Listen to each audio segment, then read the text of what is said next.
اعوذ باللہ من الشیطان الرجیم بسم اللہ الرحمن الرحیم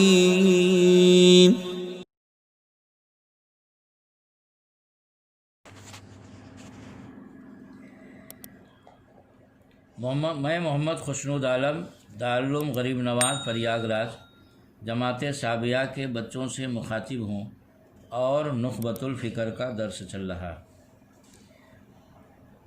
حضرت علامہ حافظ ابن حجر رحمۃ اللہ علیہ فرماتے ہیں، الخبر عند علماء ھذا الفن مرادف للحدیث، اس فن کے علماء کے نزدیک خبر حدیث کے مرادف ہے۔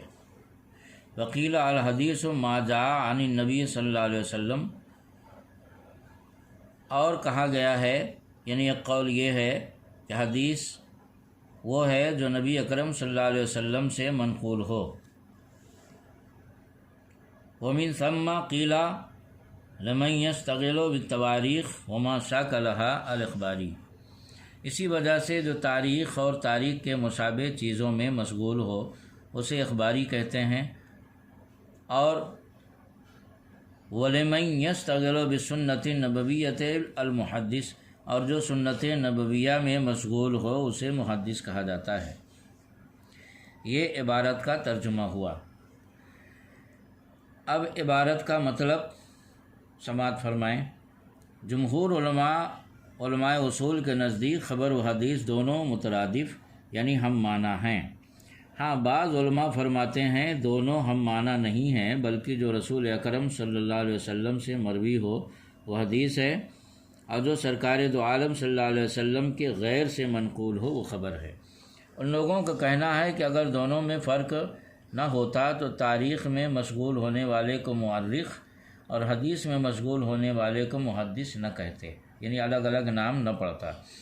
یعنی تاریخ میں مشغول ہونے والے کو مورخ کہنا، محدث نہ کہنا، اور حدیث میں مشغول ہونے والے کو محدث کہنا، مورخ نہ کہنا، اس بات کی دلیل ہے ان لوگوں کے نزدیک کہ دونوں میں فرق ہے، یعنی تباین کی نسبت ہے۔ اب حدیث شریف کی تعریف اور اس کا اصول حدیث کا موضوع اور غرض غائب۔ حدیث شریف کہتے ہیں رسول اکرم صلی اللہ علیہ وسلم اور صحابہ و تابعین کے قول و فعل اور تقریر کو، جیسا کہ مشکوٰۃ شریف کے مقدمہ میں شیخ عبدالحق محدث دہلوی رحمۃ اللہ علیہ نے فرمایا کہ رسول اکرم صلی اللہ علیہ وسلم صحابہ اور تابعین کے قول و فعل تقریر کو جمہور محدثین کے نزدیک حدیث کہتے ہیں۔ اصول حدیث کا موضوع یہ ہے کہ راوی اور مروی عنہ قبول و رد کی حیثیت سے اصول حدیث کے موضوع ہیں، اور اصول حدیث کی غرض و غایت کیا ہے؟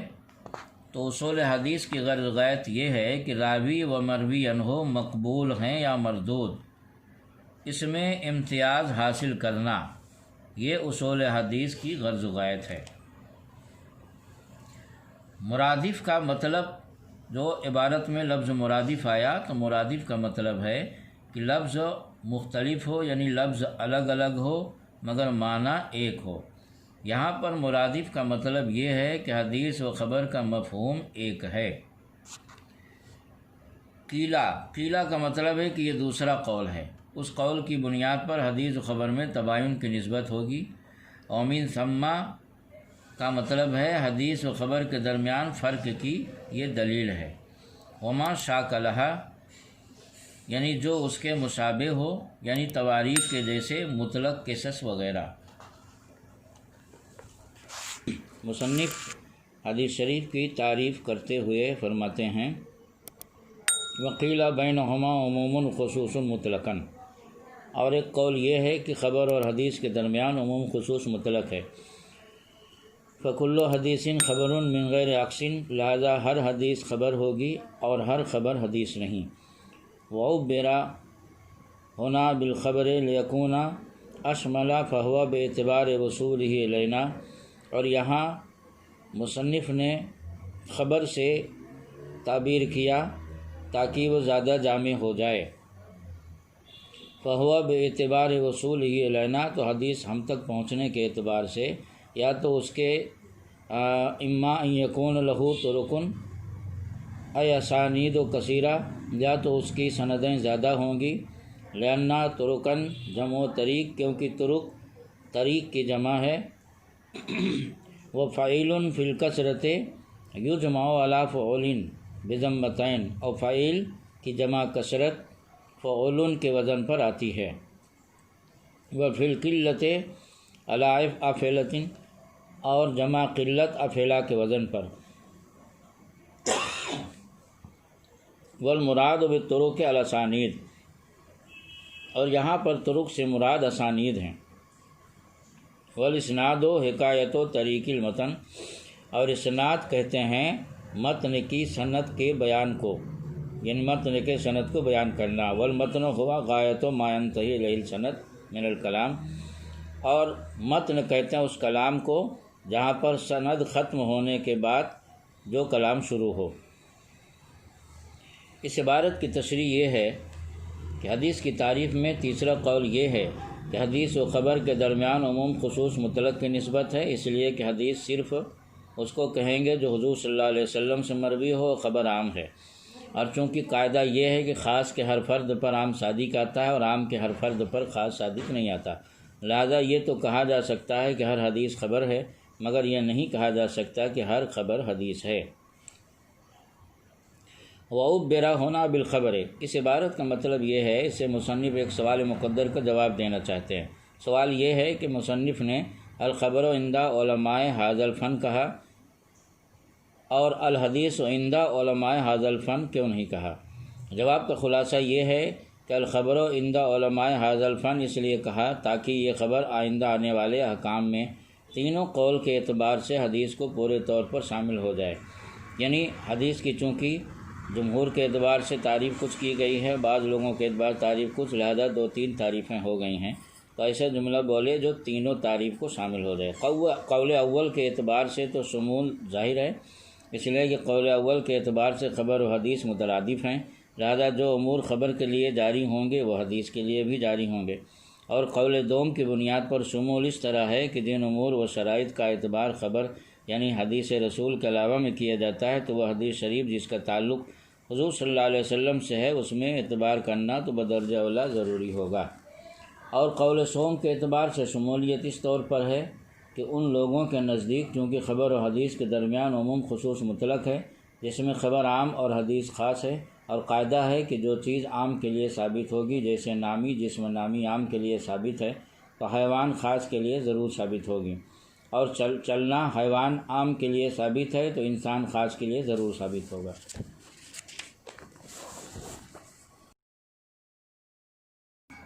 اور نخبۃ الفکر کا درس چل رہا ہے۔ مصنف فرماتے ہیں وَتِلْكَ الْكَثْرَةُ أَحَدُ شُرُوطِ التَّوَاتُرِ إِذَا وَرَدَتْ بِلَا حَصْرِ عَدَدٍ مُعَيَّنٍ، اور یہ کثرت تواتر کی شرطوں میں سے ایک شرط ہے جبکہ بلا انحصار کسی معین تعداد کے وارد ہو، بل تکون العادت قد حالت تواتعهم على الكذب وكذا وقوعه منهم اتفاقا من غیر قصد فلا معنى لتعیین العدد على الصحیح، بلکہ ان کا کذب پر متفق ہونا عادتاً محال ہو، اسی طرح کذب کا وقوع ان سے اتفاقاً بغیر قصد کے بھی محال ہو۔ صحیح قول کے مطابق تعیین عدد کا کوئی اعتبار نہیں۔ مصنف یہاں سے حدیث متواتر کی تعریف کر رہے ہیں۔ حدیث متواتر کی کئی تعریف کی گئی ہیں، لیکن زیادہ صحیح قول یہ ہے کہ حدیث متواتر کہتے ہیں اس حدیث کو جس کے راوی اتنے کثیر ہوں تو سننے والے کو علم یقینی بدیہی حاصل ہو جائے۔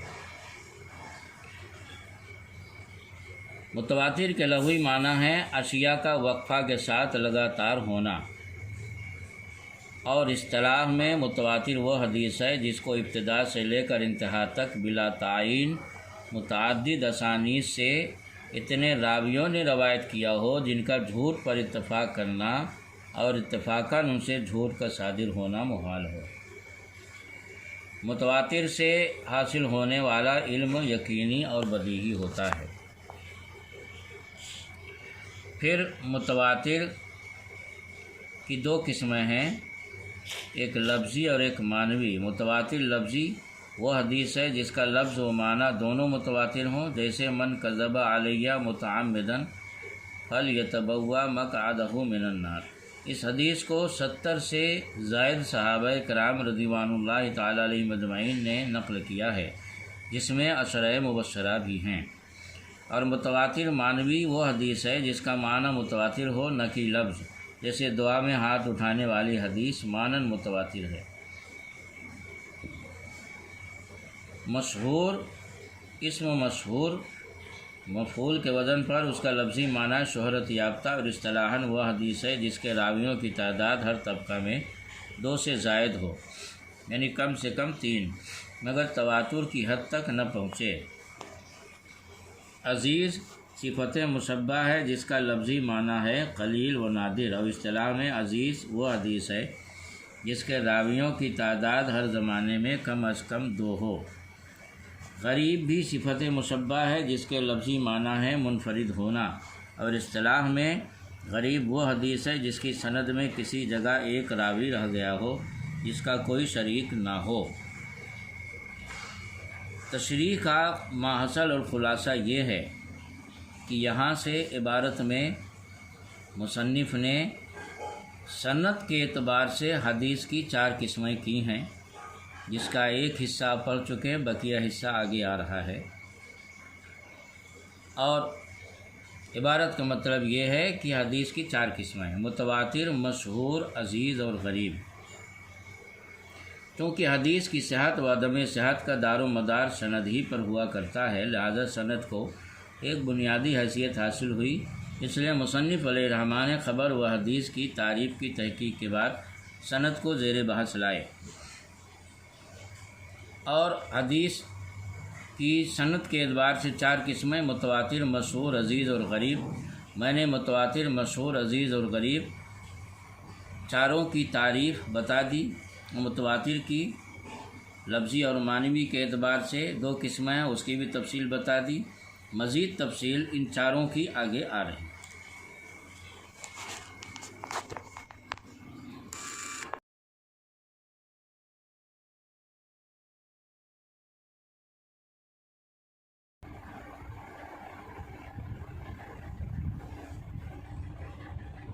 مصنف فرماتے ہیں ومنہم من عینہ فی الاربعۃ وقیل فی الخمسۃ وقیل فی السبعۃ وقیل فی العشرۃ وقیل فی الاثنی عشر وقیل فی الاربعین وقیل فی السبعین وقیل غیر ذلک۔ یعنی بعض محدثین نے خبر متواتر کے راویوں کی تعداد 4 کے اندر، بعض نے 5 کے اندر، بعض نے 7 کے اندر، بعض نے 10 کے اندر، بعض نے 12 کے اندر، بعض نے 40 کے اندر، بعض نے 70 کے اندر، اور بعض نے اس کے علاوہ کے ساتھ متعین کیا ہے۔ وتمسک کل قائل بدلیل جاء فیہ ذکر ذلک العدد، اور ہر مدعی نے استدلال کیا ہے اس دلیل سے جس میں ان عددوں کا ذکر ہے۔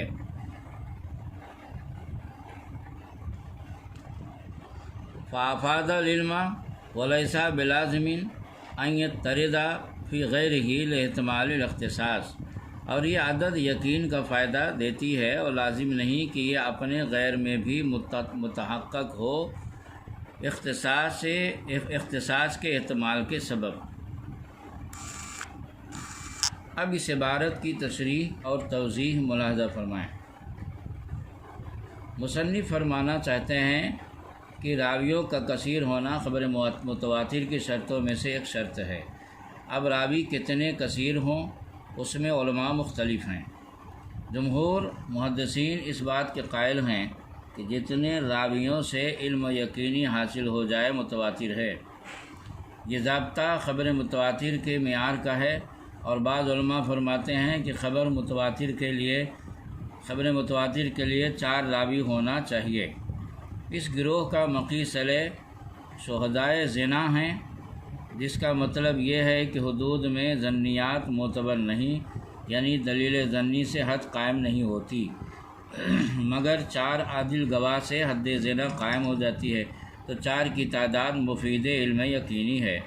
تبھی تو حد زنا قائم ہوتی ہے، جو اس بات کی دلیل ہے کہ 4 ایسا عدد ہے جو مفید علم یقینی ہے۔ اور بعض علماء فرماتے ہیں خبر متواتر کے لیے 5 راویوں کا ہونا ضروری ہے۔ ان لوگوں کا مقیس علیہ آیت لعان ہے۔ یہ حضرات فرماتے ہیں کہ لعان میں دیکھو 4 مرتبہ قسم، ایک مرتبہ لعنت کے بعد قاضی تفریق کرتا ہے، جس کا صاف مطلب ہے کہ 5 عدد مفید علم یقینی ہے۔ لہذا جس طرح لعان کے لیے 5 عدد ضروری ہے، اسی طرح متواتر کے لیے بھی 5 عدد ضروری ہے۔ جو علماء 7 کی شرط لگاتے ہیں وہ زمین و آسمان اور ایام پر قیاس کرتے ہیں کہ جس طرح زمین 7، آسمان 7، ایام 7، اسی طرح خبر متواتر کے راوی کا بھی 7 ہونا ضروری ہے۔ اور جو علماء 10 عدد کا اعتبار کرتے ہیں وہ جمع کثرت پر قیاس کرتے ہیں کہ جمع کثرت کا اقل عدد 10 ہے۔ اور جو 12 کی شرط لگاتے ہیں وہ حضرات اس آیت کریمہ سے استدلال کرتے ہیں، بَعَثْنَا مِنْهُمُ اثْنَیْ عَشَرَ نَقِیبًا، یعنی ہم نے ان میں 12 سردار قائم کیے، یعنی بنی اسرائیل کے 12 قبائل میں سے 12 سردار مقرر کیے گئے، جن کا کام یہ تھا کہ وہ اپنی قوم پر عہد پورا کرنے کی تاکید اور ان کے احوال کی نگرانی رکھیں۔ اور جو حضرات 40 کی شرط لگاتے ہیں وہ اس آیت کریمہ سے استدلال کرتے ہیں کہ یا ایھا النبی حسبک اللہ ومن اتبعک من المؤمنین، یعنی آئے غیب کی خبریں دینے والے نبی، آپ کو اللہ اور آپ کی پیروی کرنے والے مومنین کافی ہیں۔ خبر متواتر کے لیے 40 کی شرط لگانے والوں کا کہنا ہے کہ جب یہ آیت نازل ہوئی اس وقت مرد و عورت سب ملا کر 40 مومنین تھے، اور 70 کی شرط لگانے والے اس آیت سے استدلال کرتے ہیں وَاخْتَارَ مُوسَىٰ قَوْمَهُ 70 رَجُلًا۔ خلاصہ یہ کہ خاص مقامات میں جو مخصوص مقدار مفید علم یقینی تھی اس پر لوگوں نے قیاس کر کے اسی مخصوص تعداد کی شرط متواتر میں بھی لگا دی۔ حالانکہ یہ کچھ ضروری نہیں کہ جو تعداد ایک مقام میں کسی خصوصیت کی وجہ سے مفید علم یقینی ہو وہ دوسرے مقام میں بھی مفید علم یقینی ہو جائے۔